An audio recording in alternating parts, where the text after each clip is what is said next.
जय Hind and welcome आपके अपने चैनल मेटकाइंड पे। यदि इसको आपने सब्सक्राइब नहीं किया है तो प्लीज़ सब्सक्राइब कर लीजिए। और आज मैं उपस्थित हूँ आपके साथ एक नए वीडियो के साथ, जिसमें कि हम डिस्कस करेंगे सिपकाल टैबलेट के बारे में। आप देख रहे हैं मेरे हाथ में एक सिपकाल 500 टैबलेट है। तो हम बात करेंगे कि इसका कंपोजिशन क्या होता है, कौन इसको मैन्युफैक्चर करता है, इसके यूजेस के बारे में, साइड इफ़ेक्ट्स के बारे में, कौन कौन से प्रिकॉशन हमें लेने चाहिए, कितनी डोज हमें लेनी चाहिए इसकी, और इसके प्राइस के बारे में। और मैं आपको हेल्थी टिप्स भी बताऊंगा कि जिनसे आप खाकर कैल्शियम की अपनी कमी को पूरा कर सकते हैं। तो चलिए दोस्तों शुरू करते हैं। शिपकाल 500 टैबलेट के कंपोजिशन की बात करें तो आप देख सकते हैं कि इसमें होता है कैल्शियम, एलिमेंटल कैल्शियम 500 mg, और कोलेकैल्सिफेरॉल, विटामिन D3 जो कि होता है 250 इंटरनेशनल यूनिट, मतलब 250 यूनिट इसमें विटामिन डी की होती है। अब बात करें इसका मैन्युफैक्चरर की और मार्केटर की, तो इसको मैन्युफैक्चर करती है बहुत अच्छी कंपनी जिसका नाम है सिप्ला। और बहुत सारे इसके प्रोडक्ट मार्केट में अवेलेबल हैं, और ये भी बहुत कम दाम में बहुत अच्छी टैबलेट मार्केट में अवेलेबल है। अब बात करते हैं कि इसके यूजेस, कि क्या क्या इसके यूजेस होते हैं, किन किन कंडीशन में ये डॉक्टर इसको रिकमेंड करता है।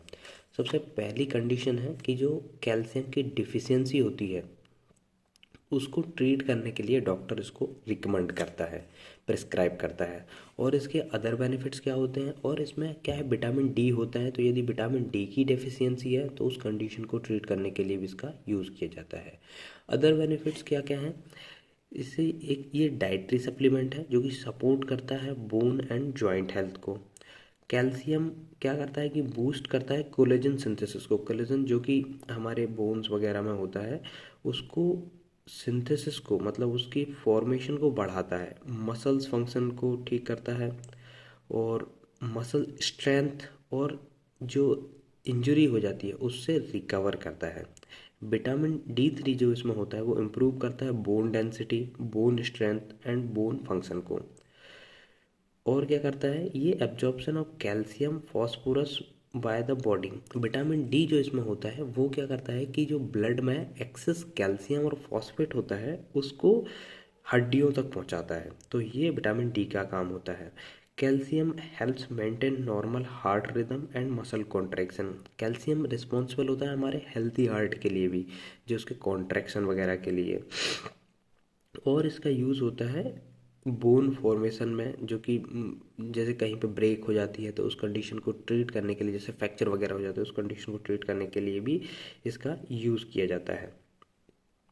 अब बात करें कि इसकी कितनी मात्रा लेनी चाहिए। एक्चुअली इसमें 500 mg कैल्शियम है और 250 यूनिट इसमें विटामिन डी की है। तो ये एक एडल्ट डोज या एडल्ट के अकॉर्डिंग बनाया गया है। तो इसको एक टैबलेट खाने के बाद हमेशा लेना चाहिए। और इसमें जैसे बिलो 18 एज वालों के लिए भी अवेलेबल होती है कम स्ट्रेंथ की, वो आप ले सकते हैं। ये एक्चुअली फिल्म कोटेड होती है, तो इसको तोड़ के या चबा के नहीं लेना चाहिए, डायरेक्टली इसको लेना चाहिए।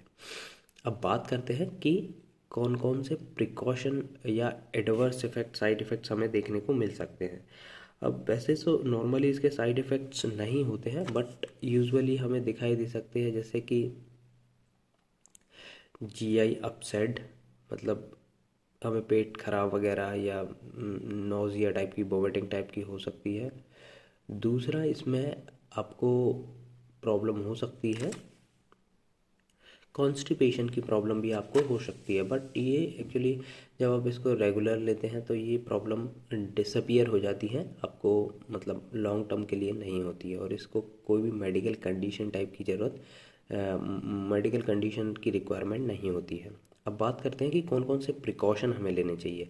अब यदि प्रिकॉशन की बात करें तो सबसे पहले कि ये प्रेगनेंसी में सेफ़ होती है कि नहीं। प्रेगनेंसी में ये सेफ़ होती है, और डॉक्टर रिकमेंड करता है प्रेगनेंसी में कैल्शियम और विटामिन डी को। और ब्रेस्ट फीडिंग में भी सेफ़ होती है, बट डॉक्टर की कंसल्टेंसी के बिना ना लें। आप पहले डॉक्टर से कंसल्ट करें, प्रेगनेंसी और ब्रेस्ट फीडिंग में लेना चाहिए कि नहीं लेना चाहिए। अब बात करें लीवर, किडनी और heart disease. Actually liver, kidney या जिनको स्टोन बनता है या स्टोन की प्रॉब्लम है, उनको अवॉइड करना चाहिए एक्स्ट्रा कैल्शियम। यदि आपको डेफिशिएंसी है तो उस कंडीशन में तो आप ले सकते हैं, बट यदि आप स्टोन वगैरह से पीड़ित हैं तो इसको नहीं लेना चाहिए और अपने डॉक्टर के कंसल्टेंसी से लेना चाहिए। अब बात करते हैं कि इसके प्राइस के बारे में। तो आप देख सकते हैं इसका प्राइस जो है अराउंड 86.50, 86 रुपये 50 पैसे की ये 15 टैबलेट होती हैं। आप देख सकते हैं इसमें 15 टैबलेट हैं और ये 86 रुपये का होता है और मार्केट में किसी भी मेडिकल स्टोर पर इजीली अवेलेबल होता है। अब बात करते हैं कि जो पर्सन्स मेडिसिन नहीं लेना चाहते हैं तो उनके लिए क्या ऑल्टरनेट्स हैं। तो सबसे अच्छा जो सोर्स होता है कैल्शियम का वो मिल्क होता है।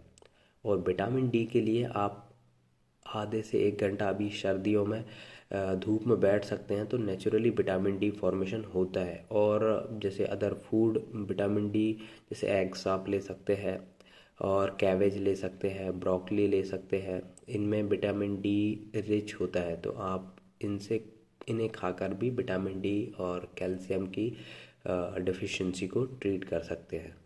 आई होप गाइस ये वीडियो आपको अच्छा लगा हो। यदि अच्छा लगा हो तो प्लीज़ चैनल को सब्सक्राइब करिए, वीडियो को लाइक करिए, शेयर करिए, कमेंट करिए। Thank you.